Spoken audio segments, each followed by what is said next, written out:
What is going on, you guys? My name is Jersey-O or Jay, and welcome back to the channel. I hope you're doing wonderful. Thank you so much for tuning in to another episode of our weekly discussions. Today we have a couple of things we're going to be talking about. We actually got a little bit of information on a new feature that's going to be dropping sometime this fall. And remember, these videos are made for discussion, so let me know your thoughts on everything below. I'll try my best to keep this short and sweet and straight to the point. So sit back, relax, crack open a plague here, and let's hop right into it.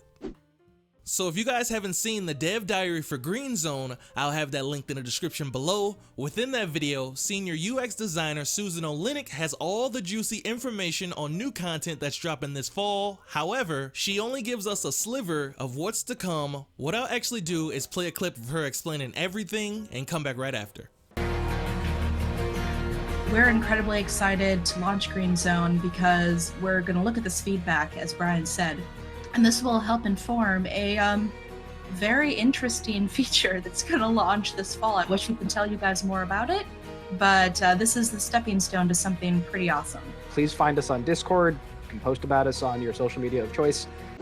So she went on to mention that they're going to be looking at the feedback they get from Green Zone, and this will help inform a very interesting feature that's going to launch this fall. And she also mentioned that this is the stepping stone for something awesome. Interesting. A lot of folks in the comment section has been saying this will be a red zone, which would be like a step up from Nightmare Zone with bigger hordes and more plague hearts, and some folks on Reddit was saying maybe you will have the ability to scale your playthrough to your liking, meaning if you only wanted a world full of plague zombies and freaks, you can definitely do that. So there's definitely been a lot of speculation everywhere, but what I want to ask you guys is, if it turns out to be just a harder zone that adds bigger hordes, weaker vehicles, and more plague hearts, is this enough? Answer this for me below. In my opinion, I don't think so. Yeah, it's harder, hordes are bigger, but we need more depth.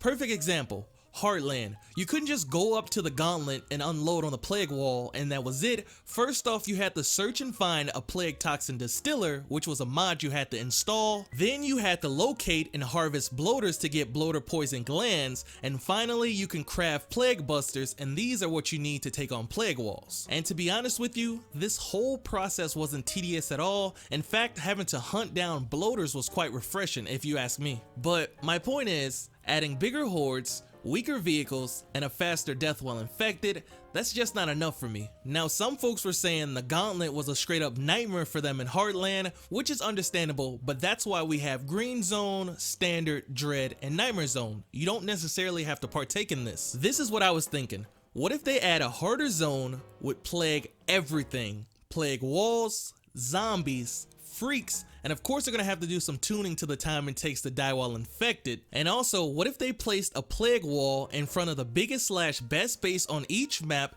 and in order to claim it, you would have to destroy the wall? That would be insane. Obviously, the chances of this happening is very slim. However, I would like to see something like this in the future, or even in State of Decay 3. And be sure to inform me below, what do you think this new feature will be? A new game mode, a harder difficulty, maybe some more story, etc, etc. Be sure to let me know below. And with that being said, that's today's video. I hope you guys enjoyed. And of course, if I get any more information, I will definitely keep you guys updated. I might even hit up one of the devs to see if I can get a little bit of information. Probably get denied, but it's worth a shot. Be sure to drop a like, also subscribe, turn on post notifications so you never miss a video. Follow me on Twitter, and I'll definitely see you guys real soon with some more State of Decay 2 content. Peace.